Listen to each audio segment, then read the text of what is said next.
more and more, yeah. Yeah, trying to get over. I mean, I generally, I mean, I could talk about the sort of the new national conservatism movement. I could, just the state of play of contemporary politics.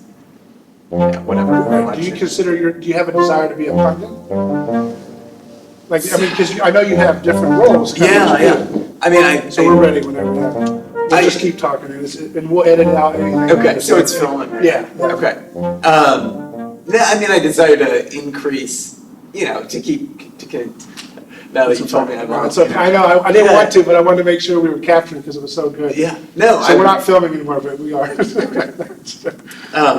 Yeah, I mean, I'd love to continue writing, continue publishing op-eds, do essentially as many media appearances as possible, as allows, and balance that with my other responsibilities. So please tell me, what do you do for your work? What do you do? What's your day-to-day situation?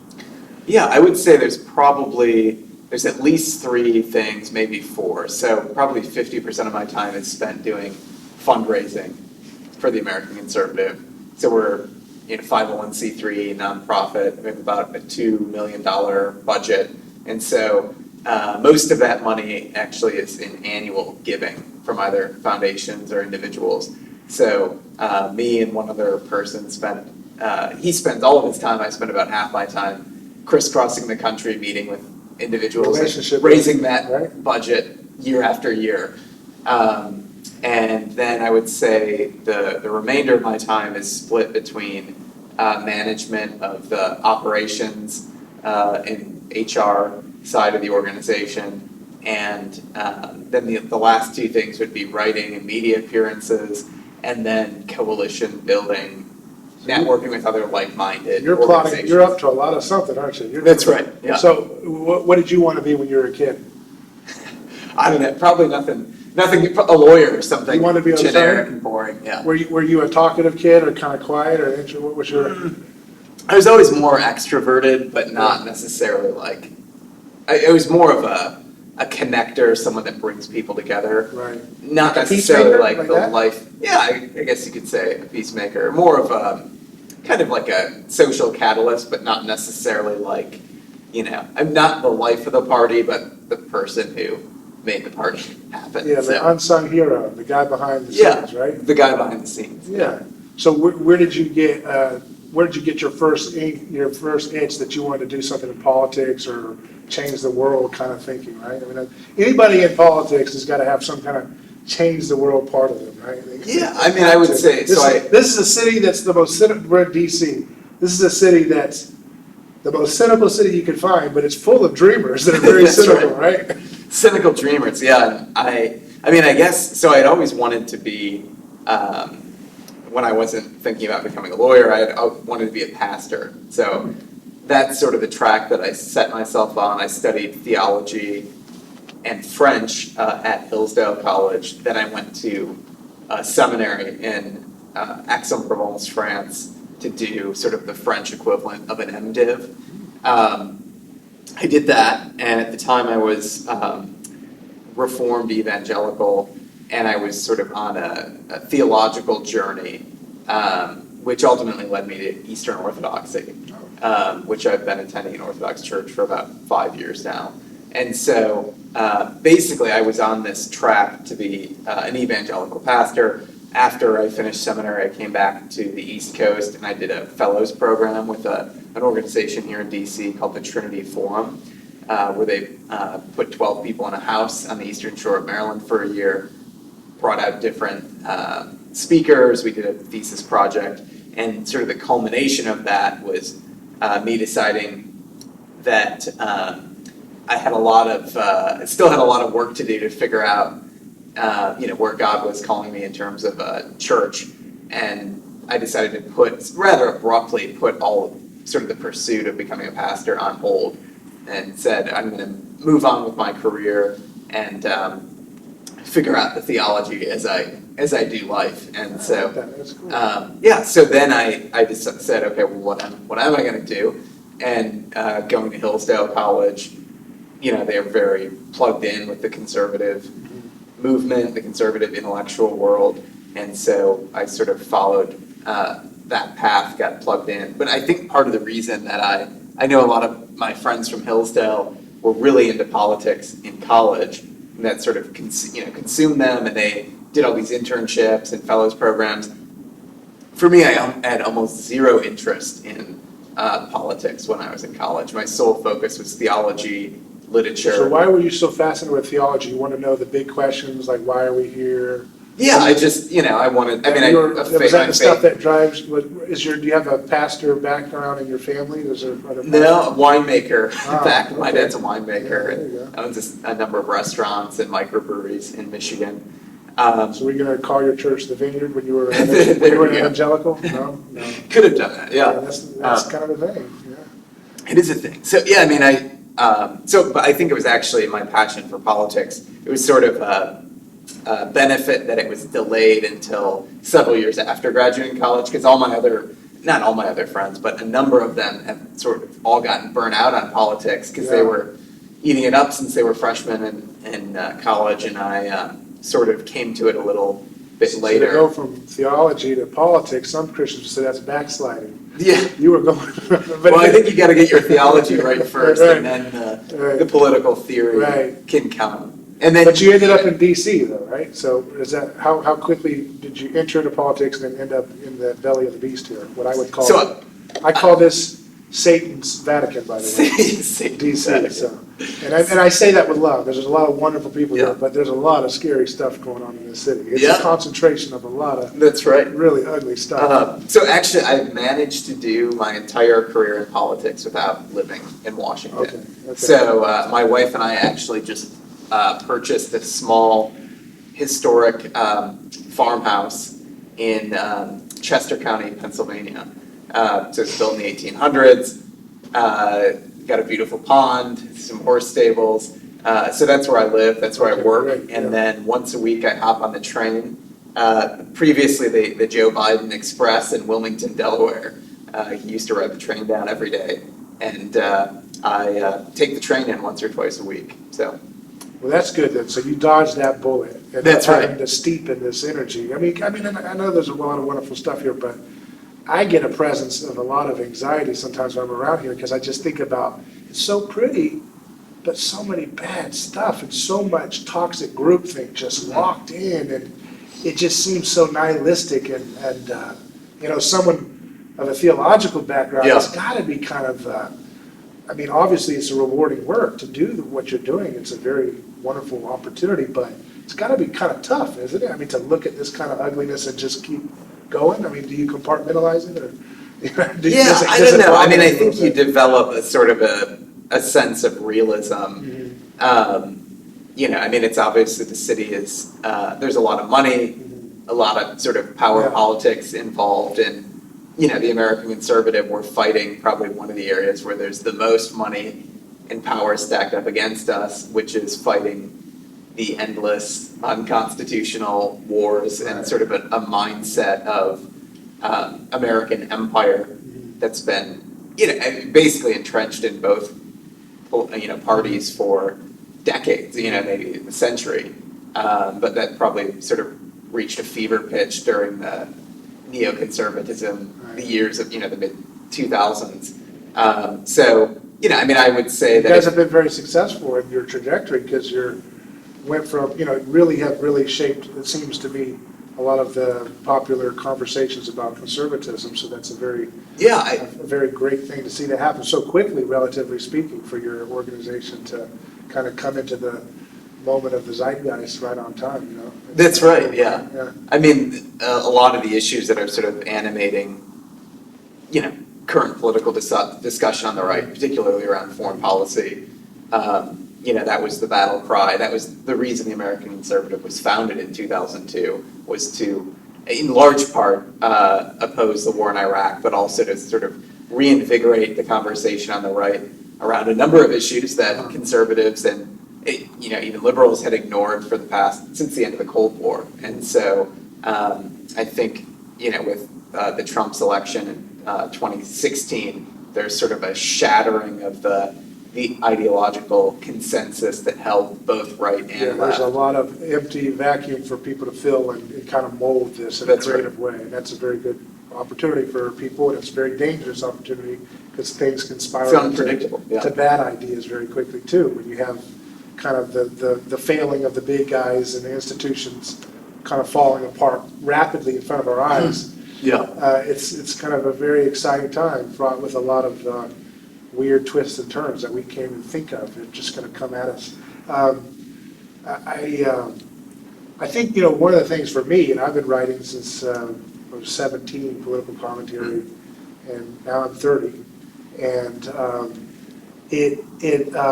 I have different swings on this, but it's hard to talk about war in a way that it doesn't become too abstract to protect your heart, right? Mm-hmm. Because when you look at the reality of people suffering and sanctions in Yemen and Iran and even Russia, that's not even talked about, but that's another one. In North Korea, people being just ground down as expendable, sacrificial fodder for these wars and games.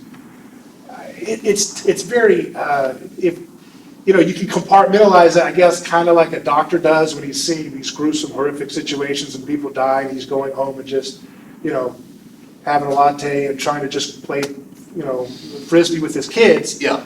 In some way, it's an emotional, moral version of that, because you're looking at human evil and the really difficult challenge of trying to turn this massive ship of groupthink in this government and this culture.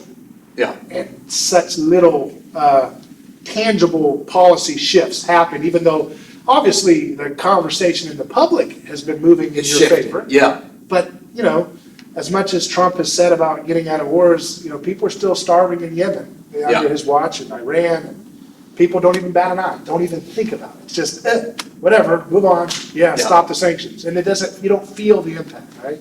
So how do you navigate that balance, right? That's the big question. Yeah. Well, it's hard not to be cynical. I think I think you have to have a dual perspective. You have to obviously have the big picture goals. In terms of my perspective, I think it'd be great if we could just end one of these.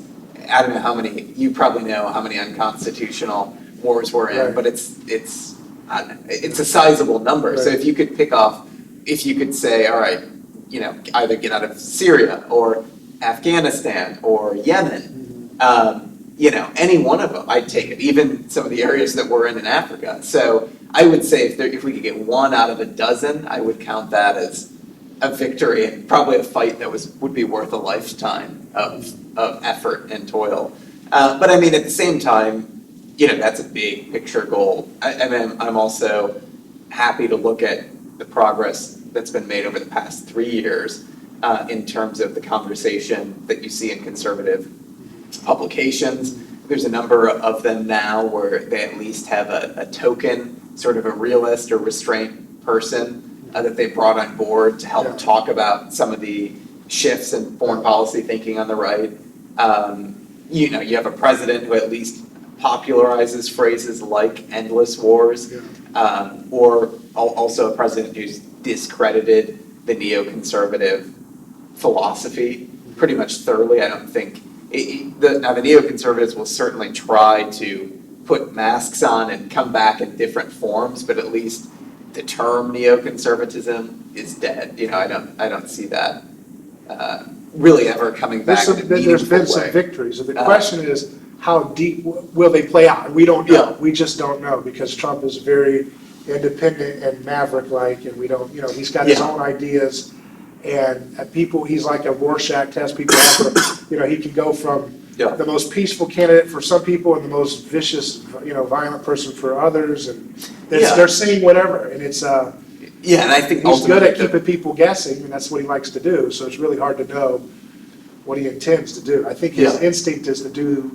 restraint, but it's hard for me to play kind of that pragmatic role of, he's not bombing people, but he's still sanctioning the heck out of a lot of innocent families that are coming home with babies with bellies that are hungry. And you don't want to be a bleeding heart, but you have to be a human. That's right. It's hard to just look at that and say, I'm going to pick your guy. It's like, no. If I'm hiring you to represent me, don't do stuff that I would find morally horrible to do if I had to do it. If I could go into an Iranian family and go into Tehran and say, excuse me, I'm going to stop you from trading. I'm not going to let you go ahead and press that button, make that trade to somebody in another country.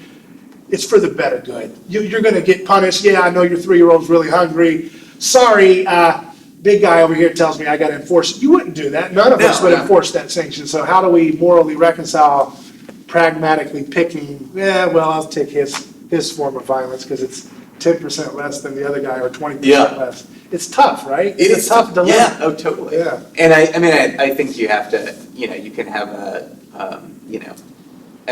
healthy appreciation for the new conversations that he's allowed to open up and some of the important issues that he's tapped into, while at the same time, not placing all of your hope on one man. I mean, the old sort of, the wisdom from the Psalms, put not your trust in princes. So I ultimately think the work that the American conservatives doing and a lot of other fellow travelers is figuring out, okay, how do we build the intellectual, educational, and political infrastructure so that a decade from now, our country is in a better place.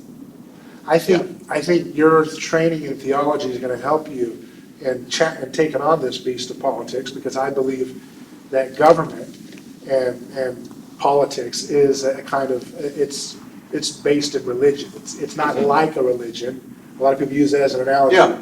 Government's like a religion. No, I take an anthropological foundation for that, of seeing its traces in history in the earliest stages. And I think its birth, it comes from religion. And so I think it's a good thing that you have a theological interest, because to navigate why people pick government and intrusion and managing people's lives and managing the world affairs and sacrificing people for sanctions for some nebulous greater good that will help somebody in Saudi Arabia, some deal that we got to make. This kind of nasty Machiavellian stuff, it's all just a bunch of window dressing for a religious impulse to scapegoat. I'm just going to scapegoat, sacrificial victims as a way of preserving our order and our meaning and our togetherness. Yeah. So I think the fact, I didn't know you had a theological training, but I think it'll help you kind of navigate. Yeah, I would hope so. And I mean, it is, it can be a juggling act, I think. It's not necessarily a juggling act, because I think you can ultimately bring your faith into harmony with any decision, political, economic, military decision that you make. But I do think... Yeah, people will stretch their tradition to do whatever it needs them to do. That's right. I mean, but there is a truth to it. There's a truth underlying all the misinterpretations and misapplications of it. You know what I mean? So I think you have to have this balance of, balancing your faith with a healthy sense of realism, balancing the ideals that you share, or the ideals that we have as Americans, with the political realities throughout the world is a challenge. And I mean, I think in certain situations, like in Iraq, I think it's tough I think generally speaking, Americans are an idealistic people. I think it's tough if you see people that are suffering under a dictator on the other side of the world. Your heart goes out to them, and I think it's easy to assume that we can fix the problem. That there is a military. Well, America can certainly play a role in education and influence and through diplomacy, through even getting our ideas through markets. But in terms of being the savior through military might. The reality on the ground is that the unjust order that a lot of people were living under Saddam Hussein ended up being probably a more tolerable environment to live and have a family than chaos or anarchy, which ultimately led to the rise of ISIS, who would be arguably worse than what was there before. So I think I think there is a way that you can reconcile an idealism rooted in our American or Christian tradition with the realism of, you can't, it's not our responsibility to fix every problem in the Right. world, particularly through the use of military force. Right. Yeah. But people have a messianic complex of the government, even if they're Christian in their thoughts. You know, they serve multiple gods, unfortunately. We functionally do, all of us do. It's not something easy to get rid of as a human, but I guess to me, the fundamental question that drives what I'm trying to explore in my work and conversations is kind of a choice between, you know, again, to use this story as a kind of allegory, Caiaphas and Jesus. Caiaphas being the high priest who kind of led the charge to execute Jesus, right, to try him. And his famous line that he says, you know, beautiful, I mean, it's just the way it unfolds, it's better that one man die than the whole nation perish. And I think that sentence sums up the heart of government and the heart of politics. It's better that one person, one woman, one child in Iran die, or in Yemen or Syria, if the whole nation perishes, America perishes, or the global order or stability perishes, or our trade deal with this country, our relationship with Saudi princes. It's better that someone take the hit for the greater good. Yeah. That ends justifies the means, might makes right ethos is in total tension with definitely. Jesus, right? Yeah. Right? And so if you like Jesus, whether you're religious or not, but you say, he's the most important man in history, you should want to read and study his life and see what he means politically. Yeah. That's a very political challenge there to choose. I mean, in the text, you can be like Jesus and lay down your life for people who hate you and don't know why they hate you. Yeah. You give up your right to yourself, that we think we have a right to ourselves today. Well, I want to live in the most prosperous country, so Iranian people and their sanctions, it's for them to deal with. I wish they wouldn't do it, but whatever. You know, that right to ourself that is the foundation for so much of our political ideologies. Yeah. You can't give that up if you're going to imitate Jesus. And so for me, it's a very hard thing to reconcile.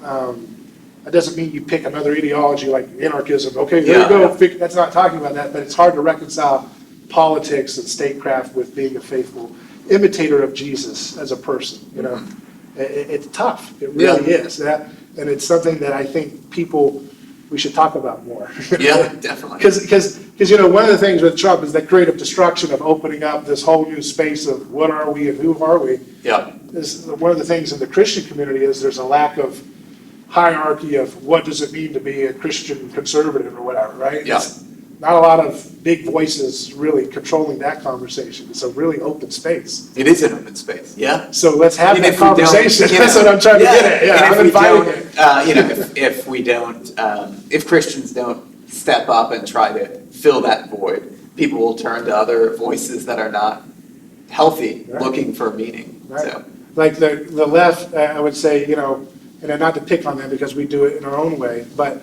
the left has this idea of the love, the good Samaritan, of helping the person on the side of the road in pain. But they want to radicalize that with a coercive imperative, you know.